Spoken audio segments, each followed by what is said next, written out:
My mother always said, a doctor's daughter must be perfect. I was 8 years old, and the piano keys felt like 100 tiny judges for every wrong note. My motherly melodious voice would slice through the air again. My fingers would tremble, my eyes would burn wouldn't shed tears, but I would play.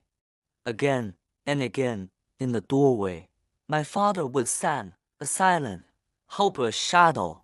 He never intervened. He just watched.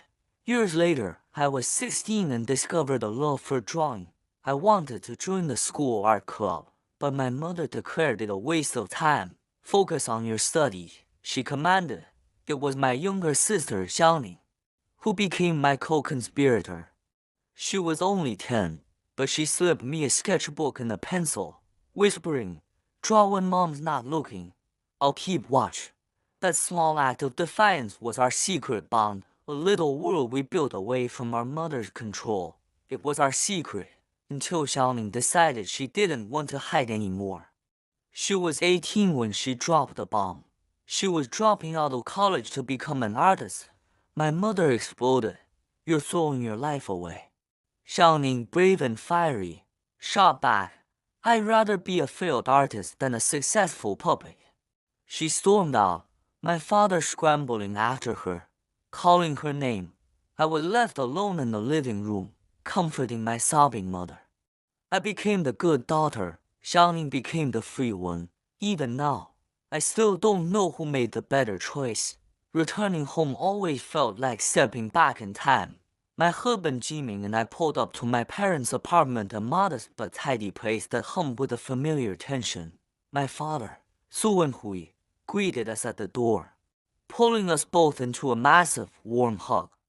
He was all jokes and laughter, immediately making Jiming feel like part of the family. But over his shoulder, I saw my mother. She stood back, arms crossed, her eyes conducting a silent, thorough evaluation of my husband. The inspection had begun. Every move Jiming made was under her microscope. He poured tea for the elders, and she frowned. "You should have offered to your father first, not me." He presented the gifts we brought, and she picked them apart. "These supplements are the cheap brand. Don't they pay architects well?" Jiming, ever polite, apologized over and over. I tried to defend him, but my mother cut me off with a wave of her hand. "I'm just making observations. A mother has the right to know who her daughter married." My father tried to break the tension, telling a goofy story and laughing loudly, but his laughter dissolved into a violent, racking cough. It went on for too long, a dry, harsh sound that sucked all the air out of the room. When it finally subsided, he waved away our concern. "Just a cold. The weather's been changing." But I saw it. Then, he was thinner than I remembered, with dark, hollowed-out circles under his eyes, and knot of the knees tightened in my stomach. "Dad, have you seen a doctor?" I asked. He just smiled, a little too quickly, and changed the subject, asking Jiming about his latest project.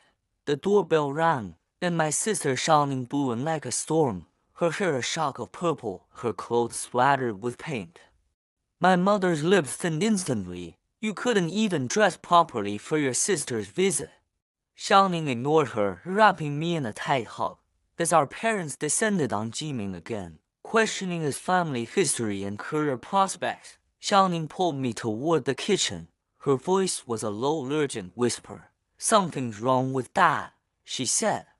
"He hasn't been to the hospital in over a month. He keeps saying he's fine, but I hear him coughing every single night. That's bad, Ling, really bad." The knot in my stomach turned to a block of ice. I excused myself as saying I needed to use the restroom. The main bathroom was occupied, so I headed toward the one connected to my parents' bedroom. As I passed their door, I noticed it was slightly ajar. My gaze snagged on something on my father's nightstand, a small collection of pill bottles. My heart started to pound. I slipped into the en-suite bathroom, my hands trembling as I quietly opened the medicine cabinet. It was full. There were multiple boxes of strong painkillers, the kind you can just get over the counter. There were anti-nausea medications and prescription strength cough suppressants containing codeine, All the boxes were nearly empty, and the prescription dates were recent. I picked up a bottle of painkillers, my fingers tracing the stark warning label. This wasn't for a simple cold. I stood frozen in the sterile silence of the bathroom, the pills clutched in my hand. Flashes of the past few hours flooded my mind. Dad's violent coughing fit, his gaunt face, the way his shirt hung loosely on his frame, his forced, overly cheerful smiles. He was hiding something serious. From the living room, I could hear his laughter, a sound that now seemed fragile, brittle. Tears started to stream silently down my face as I stared at the names of the medications. These were for managing severe, chronic pain. That, I whispered to the empty room, the question catching in my throat.